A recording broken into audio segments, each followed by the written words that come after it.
por que essas coisas aconteceram aqui no Rio Grande do Sul? Diante de toda essa catástrofe, surge a pergunta: será que os gaúchos são mais pecadores do que os outros? Diante de situações individuais em que talvez eu sofra prejuízos, dificuldades individuais, também posso me perguntar por que isso aconteceu comigo, não com meu colega de trabalho, meu vizinho, enfim, por que isso aconteceu comigo? Esse tipo de pergunta, ele é recorrente nesses momentos de dificuldade, de tragédia, mas também eles aparecem nas Sagradas Escrituras, de uma forma um pouco diferente. E é isso que eu quero fazer nesse momento. Abrir contextos, situações em que essas perguntas aparecem e, pela palavra de Deus, trazer elucidação para a gente. Trazer, talvez não uma resposta absoluta e completa, mas caminhos de sabedoria. Meu nome é Ismar, sou o pastor Ismar da Comunidade Luterana Cristo, aqui de Porto Alegre, cidade também muito assolada por essa catástrofe e por estas enchentes. E esse é um momento de estudo bíblico, de momento de interação em torno da palavra de Deus. Você pode então perguntar aí nos comentários do vídeo, pode curtir, compartilhar para que mais e mais pessoas possam participar. Que Deus abençoe então esse nosso momento. É o seguinte, eu vou usar inicialmente dois textos bíblicos principais. João capítulo 9 e Lucas capítulo 13. João capítulo 9, vocês vão perceber que aqui nós temos já uma pergunta reflexiva semelhante a estas que eu fiz aqui na introdução. Vou ler para vocês. João capítulo 9, versículo 1 e seguintes. Diz assim: Enquanto Jesus caminhava, viu um homem cego de nascença. E os seus discípulos perguntaram: Mestre, quem pecou para que esse homem nascesse cego? Ele ou os pais dele? Vejam aqui, ó, pessoal. Esse versículo aqui já nos mostra uma pergunta bem semelhante ao que eu fiz. Na verdade, os discípulos veem uma pessoa com uma dificuldade, um cego de nascença, e perguntam: por que isso aconteceu? É culpa dele, é pecado dele ou dos pais dele? Então vejam que aqui, nesse momento, já aparece esse texto. Eu vou voltar aqui a João 9, depois ler e refletir com vocês, mas antes eu quero fazer referência ao outro texto que é Lucas capítulo 13. Em Lucas capítulo 13, há menção a dois fatos, entre aspas, difíceis, tragédias, digamos assim. Um deles se refere à queda de uma torre, a torre de Siloé, que caiu sobre algumas pessoas, 18, se não me engano, depois a gente vê aqui os detalhes do texto, e surge a pergunta: será que eles eram mais pecadores do que os outros?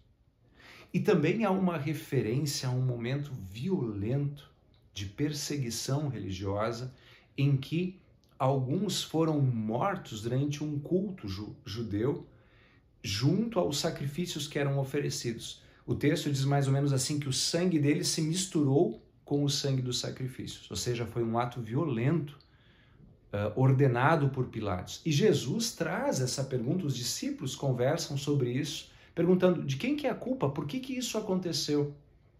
Eu vou ler então aqui Lucas capítulo 13. Vejam só como está escrito. Naquela mesma ocasião, estava ali algumas pessoas que falavam para Jesus a respeito dos galileus cujo sangue Pilatos havia misturado com os sacrifícios que os mesmos realizaram. Então Jesus lhes disse: Vocês pensam que esses galileus eram mais pecadores do que todos os outros galileus? Por terem padecido essas coisas? Digo a vocês que não eram.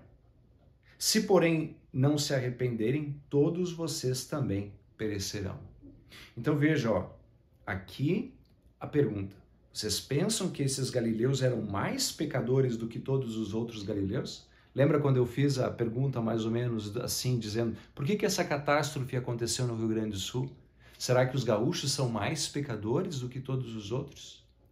A resposta aqui de Jesus com relação aos galileus é: não, não são. Mas aí ele diz o seguinte: que se vocês não se arrependerem, todos vocês perecerão. Ou seja, ao mesmo tempo em que ele diz que a culpa não é deles, que não há mais pecado neles, ele diz que o pecado está em todos e que a ira de Deus recai por causa do pecado sobre todos. E quando ele diz que é uma ocasião para arrependimento, para repensar a vida, ele também está dizendo que é um sinal, é um convite, é uma lembrança que aponta para a fragilidade humana e para a necessidade de conectar-se uns com os outros e com Deus. Vou continuar aqui a leitura de Lucas capítulo 13, onde Jesus diz assim, aí ele cita o outro fato, aquela da torre de Siloé, ele diz assim, é o versículo 4, Lucas 13, 4. E quanto àqueles 18 sobre os quais desabou a torre de Siloé e os matou, vocês pensam que eles eram mais culpados do que todos os outros moradores de Jerusalém? Veja, de novo a mesma lógica. Será que eles eram mais culpados?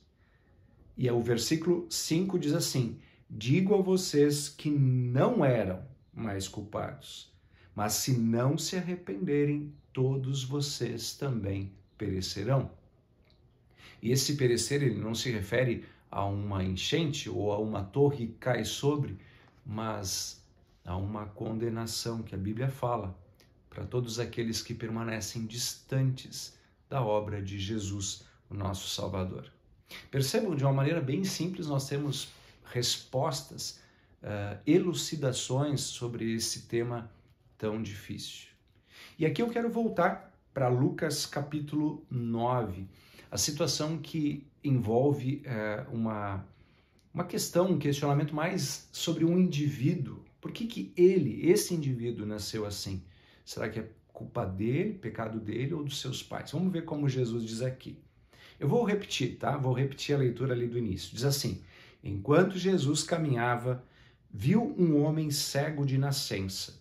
E os seus discípulos perguntaram, mestre, quem pecou para que esse homem nascesse cego?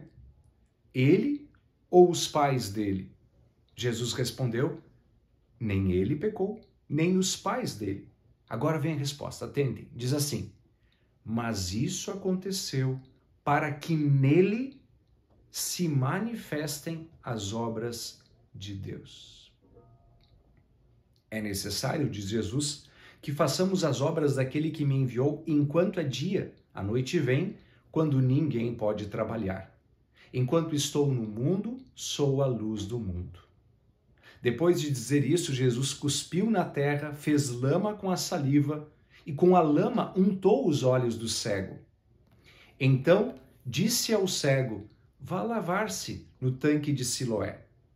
Siloé, que é o mesmo nome da torre lá, né, de Jerusalém, Siloé quer dizer enviado. Olha o significado da palavra. O cego foi, lavou-se e voltou vendo. Então os vizinhos e os que antes o conheciam de vista, como mendigo, perguntavam, não é esse o que ficava sentado pedindo esmolas? Uns diziam, é ele? Outros, não, mas se parece com ele. Mas o próprio homem dizia, sou eu. Então perguntavam, como foram abertos os seus olhos? Ele respondeu, o homem chamado Jesus fez lama, passou nos meus olhos e disse, vá ao tanque de Siloé e lave-se. Então fui, lavei-me e estou vendo. Eles perguntaram, onde está ele? Respondeu, não sei. Eu li aqui o texto do versículo 1 até o versículo 12 de João 9. Mas percebam, quando a gente traz as perguntas antes feitas, Jesus responde, não é culpa dele nem dos pais dele, mas isso aconteceu para que a glória de Deus se manifeste nele, na vida dele. Percebam que aqui nós temos importantes respostas para as situações que nós refletimos. Ele era cego, carregou consigo essa dificuldade, mas recebeu essa alegria que foi para ele e para todos ao redor um testemunho da verdadeira visão do mundo. que é a visão que Deus dá. Assim, a gente também pode refletir sobre as muitas vezes em que dificuldades na vida da gente nos fazem, digamos, chorar, inclusive, para que as lágrimas limpem nossos olhos e percebamos com maior clareza as situações. E aquela, então, grande dificuldade passa a ser algo benéfico para a minha vida como um todo. Especialmente, como diz Jesus lá sobre a Torre de Siloé, quando esta situação me leva ao arrependimento, muda minha rota, faz com que eu perceba que eu estou andando no caminho errado, que a minha vida é frágil e que eu devo procurar algo mais concreto, firme, Jesus, a salvação. E quando isso acontece, dá para dizer que, apesar de toda dor, há um propósito. A glória de Deus, para que se manifeste as coisas de maneira mais clara, mais evidente. Um desastre, uma catástrofe como essa que acontece aqui no Rio Grande do Sul, ela não deve ser assim objeto nesse momento de muitas perguntas, como talvez estas que eu estou trazendo. É momento de paciência, de perseverança, mas inevitavelmente essas perguntas vêm. E já quero deixar aqui esse convite para revermos nossas vidas, para nos unirmos cada vez mais, para valorizarmos aquilo que realmente tem valor. Quando Jesus fala dessa escala de valores em Mateus 6,33, está o convite: buscar em primeiro lugar o reino de Deus e a sua justiça, e todas as outras coisas vos serão acrescentadas. Lembrando do seu cuidado, lembrando do seu amor, ele nos ajuda a vencermos ansiedades, a vencermos excessivas preocupações e confiarmos naquele que cuida de nós. É muito importante perceber que em João, capítulo 9, esse texto que antes li, que os fariseus começam a interrogar Jesus e a interrogar inclusive o cego para ver se aquilo não era uma farsa. Porém, se evidencia a ação de Jesus e o milagre realizado. E aí, no final desse capítulo, no versículo de número 35 em diante, diz assim: Jesus ouviu que eles tinham expulsado o homem da sinagoga por ele ter sido curado por Jesus. Ao encontrá-lo, Jesus perguntou ao ex-cego: você crê no Filho do Homem? Ele respondeu: quem é, Senhor, para que eu creia nele? E Jesus lhe disse: você já o tem visto, e é aquele que está falando com você. Ele disse: sou eu, né? Eu que estou falando contigo. Então o cego, o ex-cego, afirmou: eu creio, Senhor. E o adorou. Jesus continuou: eu vim a esse mundo para juízo, a fim de que os que não veem, vejam, e os que veem se tornam cegos. Alguns dos fariseus que estavam perto dele perguntaram-lhe: por acaso também nós somos cegos? Jesus respondeu: se vocês fossem cegos, não teriam pecado algum, mas porque agora dizem nós vemos, o pecado de vocês permanece. Muito triste quando o pecado permanece.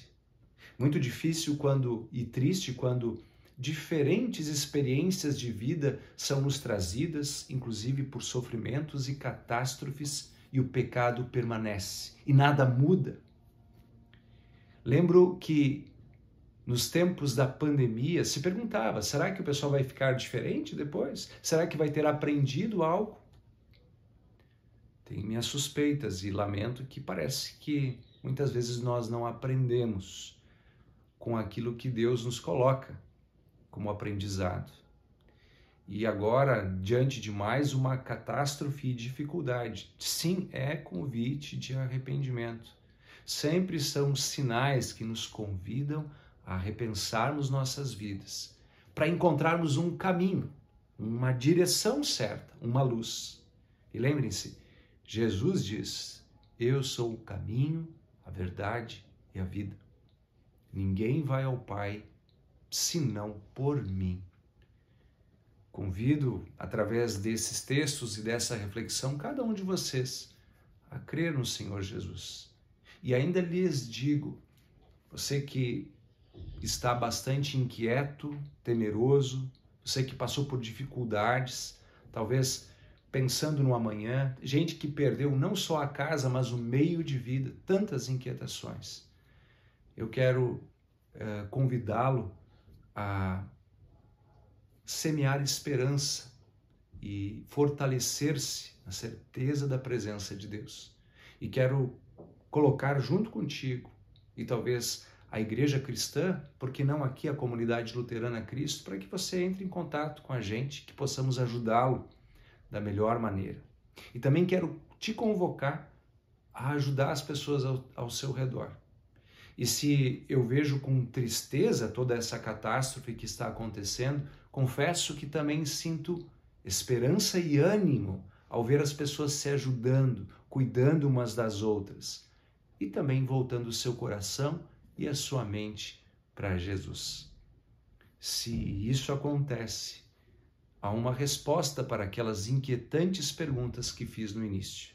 Mas ainda que a gente não compreenda, ainda que não chegamos a uma resposta plena, podemos confiar em Jesus, porque ninguém entendeu a catástrofe da cruz. Todos ficaram totalmente desolados, sem entender que aquele homem justo, bondoso e amoroso e poderoso tivesse sido vencido pela morte.